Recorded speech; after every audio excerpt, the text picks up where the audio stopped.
teman-teman, hari ini kita akan mempelajari mengenai perkembangan anak berkebutuhan khusus. Sebelumnya perkenalkan, kami dari kelompok 10 terdiri dari Nur Umi Mahmudah, Tri Utami Dewi, dan Nur Aziza. Yang pertama mengenai pengertian APK. Menurut Hayward, anak berkebutuhan khusus adalah anak dengan karakteristik khusus yang berbeda dengan anak pada umumnya tanpa selalu menunjukkan pada ketidakmampuan mental, emosi, ataupun fisik. 17 karakteristik anak berkebutuhan khusus. 1. Sulit komunikasi. 2. Kesulitan belajar. 3. Kelainan fisik.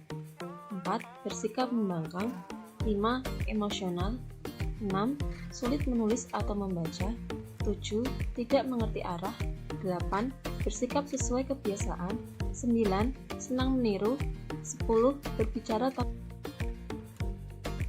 11. Bertindak gugup. 12. Iri pada orang lain. 13. Sensitivitas tinggi. 14. Trigger tanpa alasan. 15. Introvert. 16. Berprasangka. 17. Melukai diri sendiri. Faktor-faktor penyebab APK. Yang pertama adalah faktor herediter, lalu faktor infeksi, faktor keracunan, trauma, dan kekurangan gizi.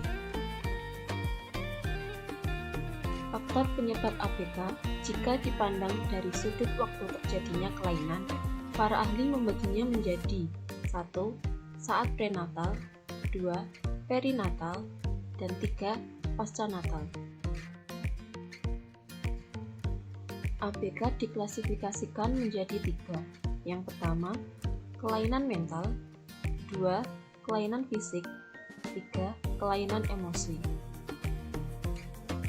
Secara umum, rentangan anak berkebutuhan khusus meliputi 2 kategori, yaitu APK yang bersifat permanen, yang diakibatkan dari kelainan tertentu, dan APK yang bersifat temporer, yaitu mereka yang mengalami hambatan belajar dan perkembangan yang disebabkan kondisi dan situasi lingkungan.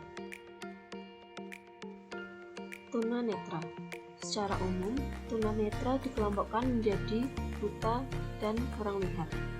Sebagian ahli mengelompokkannya menjadi kurang lihat, buta, dan buta total. Tunarungu.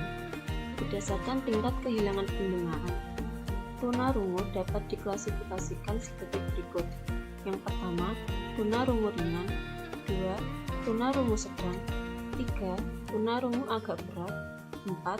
Tunarungu berat. Dan 5. Tunarungu berat sekali. Tunagrahita. Tunagrahita adalah anak dengan kelainan kecerdasan di bawah rata-rata. Mengelompokkan tunagrahita berdasarkan kelainan jasmani. Yang pertama, Down syndrome, kreatin, hidrosefal, mikrosefal, dan makrosefal. Anak dengan kecerdasan dan bakat istimewa. Cerdas istimewa, anak dengan IQ di atas rata-rata. Bakat istimewa adalah anak dengan bakat khusus, baik akademik ataupun non-akademik. Tunadaksa. Tunadaksa adalah anak yang mengalami kelainan atau cacat yang menetap pada anggota gerak. Ciri-ciri anak tunadaksa. Yang pertama, jari tangan kaku dan tidak dapat menggenggam. 2. Ada bagian anggota gerak yang tidak sempurna. 3. Kesulitan dalam gerakan. 4. Terdapat cacat pada anggota gerak. 5.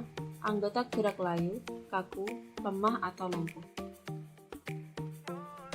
Tunalaras. Tunalaras adalah anak yang mengalami gangguan emosi dan perilaku. Ciri-cirinya diantaranya 1. Cenderung membangkang.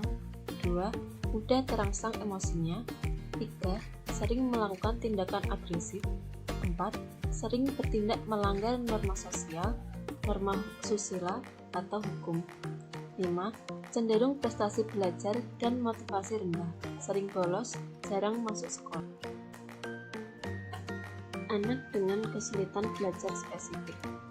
Kesulitan belajar spesifik merupakan kelainan sistem syaraf yang dialami oleh seseorang yang mengakibatkan pola pertumbuhan yang tidak seimbang dan kelemahan pada proses syaraf, sehingga akan mengakibatkan seseorang kesulitan dalam menyelesaikan tugas akademik dan pembelajaran. Anak lamban belajar atau slow learner.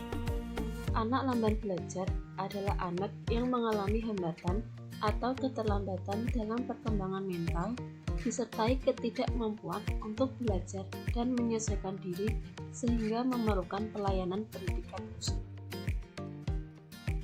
Autisme. Autisme adalah gejala menutup diri sendiri secara total dan tidak mau berhubungan lagi dengan dunia luar, merupakan gangguan perkembangan yang kompleks, mempengaruhi perilaku dengan akibat kekurangan kemampuan komunikasi, hubungan sosial dan emosional dengan orang lain, dan tidak tergantung dari ras, suku, strata ekonomi, strata sosial, tingkat pendidikan, geografis tempat tinggal, maupun jenis makanan. Aspek perkembangan. Yang pertama, aspek fisik, 2 aspek sosial, 3 aspek mental. Aspek fisik yaitu ketidakmampuan anak yang memiliki kebutuhan khusus dari segi fisiknya. Sebagai contoh, anak tunarungu, tunadaksa, tunawicara, dan lain sebagainya. Aspek sosial. Dalam hal aspek sosial, anak berkebutuhan khusus akan mengalami kesulitan dalam bersosialisasi ataupun menyesuaikan diri dengan lingkungan di sekitarnya. Anak yang memiliki kesulitan dalam aspek sosial termasuk dalam kategori tunalaras. Aspek mental. Ada 2 jenis kemampuan mental seorang anak. Yang pertama adalah anak dengan mental lebih atau anak berbakat, dan yang kedua adalah anak yang memiliki kemampuan mental rendah atau tunagrahita. Perkembangan kognitif anak berkebutuhan khusus.